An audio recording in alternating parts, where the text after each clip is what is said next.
Hello everybody, this is Cyrus coming at you with another video tonight at Afterlife Topics and Metaphysics, where we talk about life after death, spirituality, metaphysics, and things like that.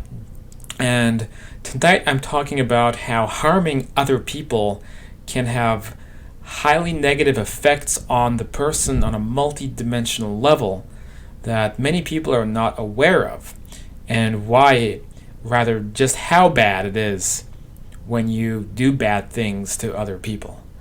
But before we get started, if you like these videos, if you like these subjects, then please help support the channel by going down and clicking the subscribe button, the big red button on the bottom, and notification bell. I really need this right now, as the channel is very new and has a very small subscriber count still. So I'm really depending on you to help me out with that a little bit. Alright, so many traditions have talked about the concept of karma, and in the West, most people know about karma, and it's used as a common vernacular in our society. People jokingly say, oh no, we're going to get bad karma if we don't give $1 to the homeless person, or if we lie about being sick and not going to work. Whatever it might be, people know about karma, and it is part of Western society. But the way I see it is that karma does have a legitimacy behind it, and it has to do with the multi-dimensional qualities of consciousness and the ripple effects that negative actions can have on essentially the universe. And doing a bad thing to somebody creates this whole negative ripple that only one person is fully accountable for, and that is the perpetrator of that crime or that dark action. Now, I'm bringing this up tonight because it's been on my mind a lot. Why? Because currently I am a victim of a $4,600 eBay return fraud, and it's still being investigated, dealt with. Maybe I might get my money back, but there's a reasonable chance I'll never see it again, and a very bad person is going to end up with what was resources that belonged to me. And it's a very devastating thing, especially for me, because taking a hit like that, well, it affects this channel, it affects my work, my books, my projects, because a lot of what I do, this kind of stuff depends on building, having this nest egg for the times when I've worked full time, and I've taken a step back from that. I have a lot of money saved, I live very modestly, and that way, even if I'm not making very much money certain months or certain years, I can keep doing this kind of work. So you may think, well, aren't you an author, Cyrus? Don't you have a lot of money from that? Well, no. Even a New York Times best-selling author, which I'm not, Amazon best-selling at one point, but not New York Times best-selling, is not going to make nearly as much money as people think.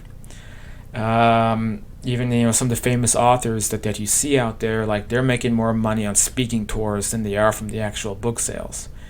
So so this kind of hit does call into question if I'm going to keep doing this work, because I have to be able to survive, and this kind of stuff, it just I get some money from the classes I put on, the book sales, and occasionally I do consultations when people want to learn about metaphysical topics, the afterlife, and things like that.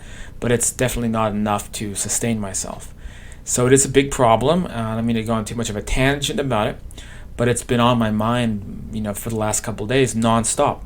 I've been not very productive because, you take that kind of loss, and when you're a victim of somebody else's evil intention, so such an extreme level, that it does kind of hijack your mind.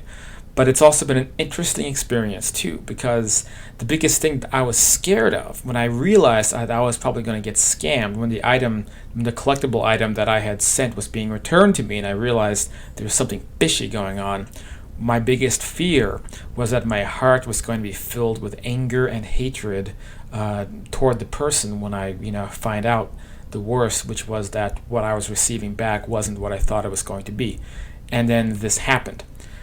And I've been kind of stunned, but I have not been filled with anger and hatred, because that would hurt me and it would compound how bad the situation is. And I've really began to think about, the scammer who's put this on, because I've talked to the suspect, and it may not be this person, or it most likely is. I'm certainly treating it this way. And the suspect is putting on a very good show that they are innocent. And I'm thinking about, because I've been able to talk to this person a little bit, get into their head a little bit, and it's made me think like the mental gymnastics they have to perform to be able to keep this stunt going and be able to fool eBay and pull this whole thing off. And I think that what they're making, which is about probably $4,500, just imagine, compare that to the amount of spiritual damage that it's causing, and then think about people who are victims of much worse crimes.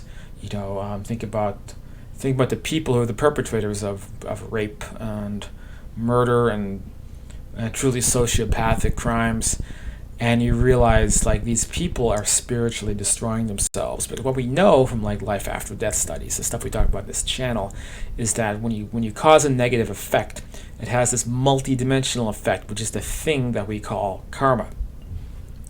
So when this multi-dimensional effect happens, that negative seed is planted out, and like I said earlier, it creates this ripple effect. So it basically pushes humankind backwards just a little bit. And what we know about the Akashic concepts, which is that everything is kind of existing in a place where time, space are not real. You can relive any moment in history. It's all perpetually recorded, so nothing is impermanent. Everything is permanent. What we know from that is that when you commit an evil action, it's recorded in history.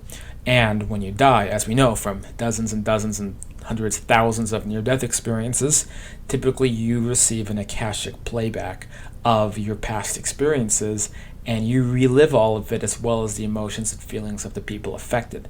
And no one gets out of that experience while being a criminal, dark person and goes away unscathed. Everybody who experiences that, who has skeletons in their closet, they're going to feel those bad things they did, and it's going to push them down. I think a common effect is the destruction of self-esteem. And so I think that if somebody is a famous rich banker, then they may die with all their riches and all their money and think that they've done so well in the world. They've spent their whole life screwing people over, unfair mortgages and lending practices and all that good stuff. So they've spent their whole life just destroying and tearing apart families and acting very selfishly. And at the end of their life, they think, well, I won. Look how big my bank account is. And then they cross over. And their poor guides who were designated to watch over those types of people, they present the life review, and it just, this, like, whatever was left of the ego that had been propping themselves up, it's just crushed and destroyed. And that extremely negative state of mind will naturally push a person down into what we call the lower astral realm. Now you can go back and see a video I did about the astral planes. It's called Why the Astral Plane is a Great Place. And I'll have that little map there made by the scientist George Meek about the gradients of different otherworldly dimensions to afterworldly dimensions. So this lower astral, it's not a fun place, and it's a place that fits the minds of the people who inhabit it, and the people who hate themselves for all the bad things they've done, they fit right in. And imagine a place that's just bleak and miserable. The colors are more drab, and the people are physically repulsive looking. All their inner conflict is coming out in an exterior way, and so they physically look awful. They smell awful. Everything kind of smells awful. There's drab urban environments, and people are there and they feel like they're stuck.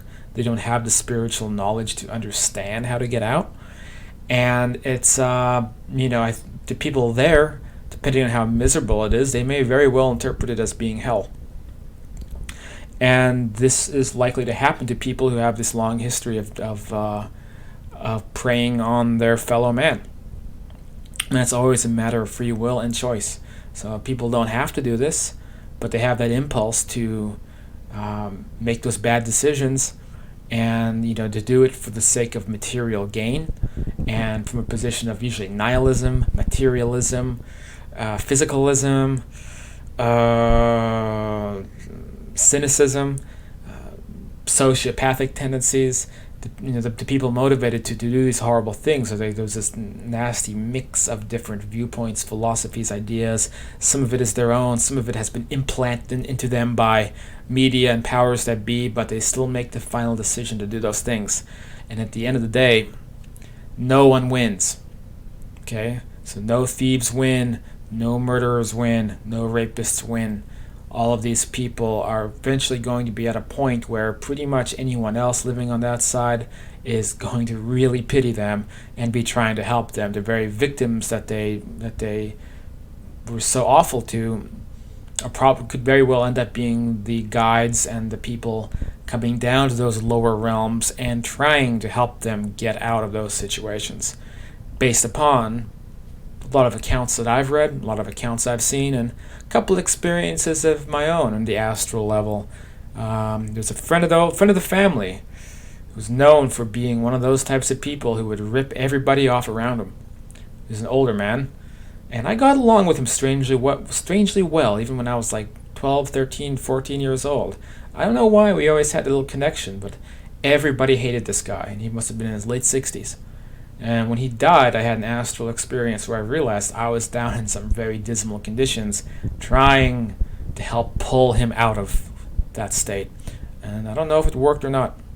It was just a glimpse of the kind of things that I do in my life on the astral side.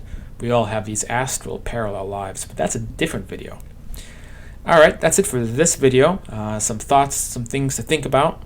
Hopefully you can benefit from some of those ideas. If you like this stuff, you can join the Facebook group Afterlife Topics and Metaphysics, or click Show More in the YouTube channel description. You can buy my books like Understanding Life After Death, The Afterlife and Beyond, or join my bi-weekly classes at Afterlife University, and those links are there. You can also contact me on Facebook, Cyrus Kirkpatrick, and that's it. I'll talk to you guys next time.